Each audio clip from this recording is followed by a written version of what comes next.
Muy buenas tardes, mañanas o noches, cuando sea que estén viendo esto.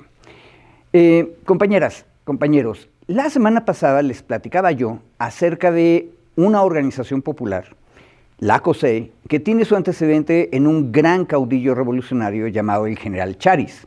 Todo esto en el Istmo de Tehuantepec. Pero mi tema era qué difícil es encontrar un Estado fuerte y realmente poderoso, que es el que nos organiza o el que nos reprime. El libro que yo les recomendaba es este, Descentrando el régimen, de Jeffrey Rubin.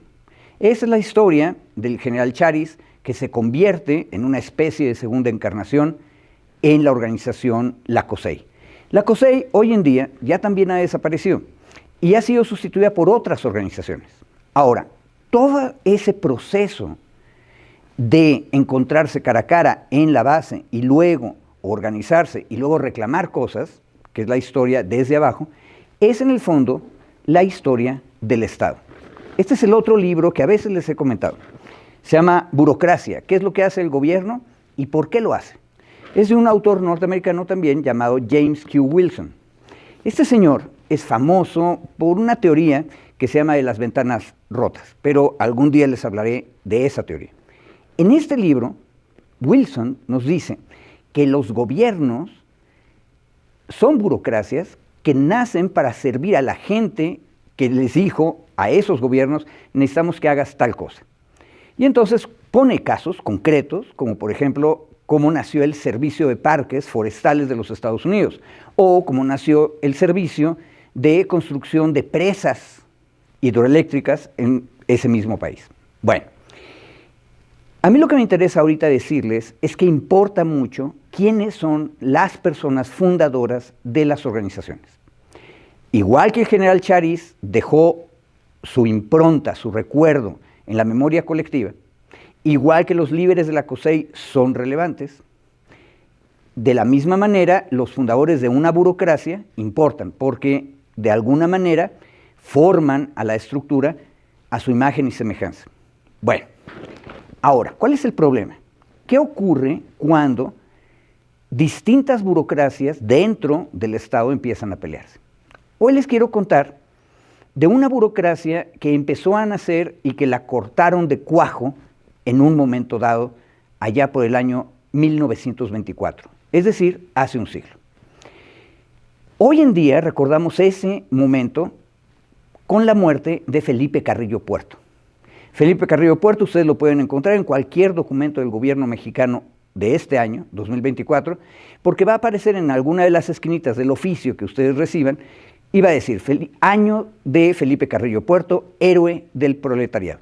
Es más, héroe y mártir, porque a Felipe Carrillo Puerto, siendo el gobernador de Yucatán, lo mataron en una insurrección de militares que trataron de tomar el poder en la República. Bueno, pero la historia, la verdaderamente importante, no es nada más Felipe Carrillo Puerto. Es la historia de su hermana, Elvia Carrillo Puerto, y más interesante aún, la historia de las maestras de Elvia.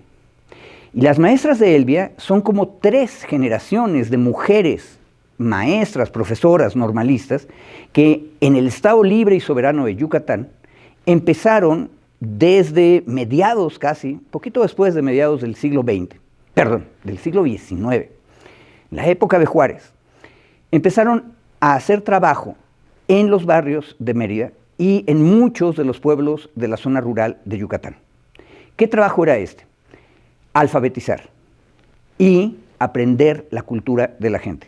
Hoy en día nos parece muy raro que la lengua maya haya sobrevivido en Yucatán, que es un estado donde una gran proporción de la población sigue hablando la lengua originaria. ¿Por qué ocurrió esto? Porque cuando se alfabetizó en el castellano, pero también en maya. Y por eso la élite blanca, que en algún momento los más explotadores se llamaban a sí mismos la casta divina, también hablan maya. Ahora, ese Yucatán es un Yucatán bien extraño, porque hablan maya, pero también vivieron una guerra de castas a mediados del siglo XIX. Bueno, Rita Cetina es el nombre de algo así como que la abuela intelectual de Elvia Carrillo Puerto. Esta mujer no solamente estudió para ser maestra, sino que fundó escuelas y formó maestras que fueran a formar otras maestras en cada uno de los municipios, en cada una de las comunidades. Pero aparte, estas mujeres eran feministas. Y ya para el año 1900, esta red de mujeres activistas estaba traduciendo del inglés y publicando en Yucatán manuales para el embarazo seguro, manuales para que la mujer tomara la decisión si quería o no quería quedar embarazada, y, por lo tanto, fueron de las primeras, las pioneras en hablar de la planificación familiar y también de la interrupción legal del embarazo. De ese tamaño era el movimiento feminista yucateco, y ni siquiera había empezado la revolución. Bueno, el asunto es que para 1910, cuando realmente llega la revolución, Elvia ya es una muy joven profesora que está organizando a la gente, como les estoy diciendo, igual que 2 generaciones previas de profesoras normalistas, y la injusticia de la vida. Todos nos acordamos de la biografía de su hermano, es el hermano mayor, Felipe, que en el momento de la revolución lo corren de Yucatán por radical, termina en Morelos, es parte del ejército zapatista, se vuelve héroe gracias a esa aventura, y luego va a regresar a Yucatán a trabajar. Pero cuando él regresa, Elvia, su hermana, otras mujeres ya estaban organizando células en cada uno de los municipios para defender los derechos de las mujeres y de los campesinos. Y de esa red, desde abajo, nació el Partido Socialista del Sureste.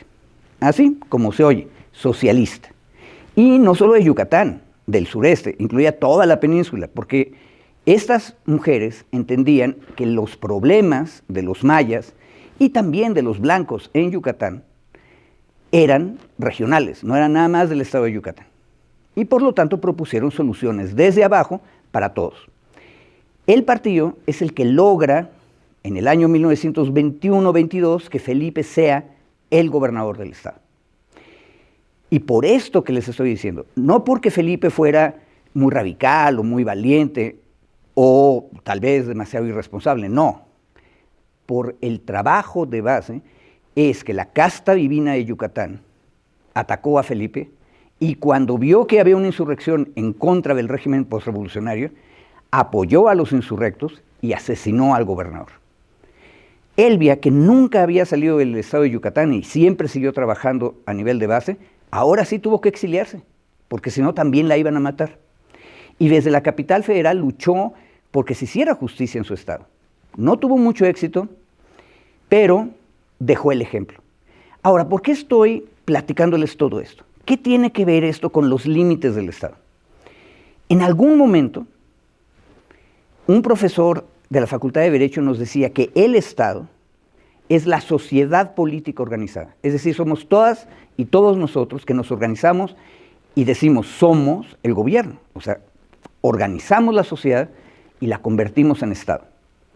Pero, obviamente, tenemos distintos proyectos y nos peleamos y hay lucha de clases y hay distintos intereses. Por eso escogimos ser una democracia, para que todo eso lo podamos discutir.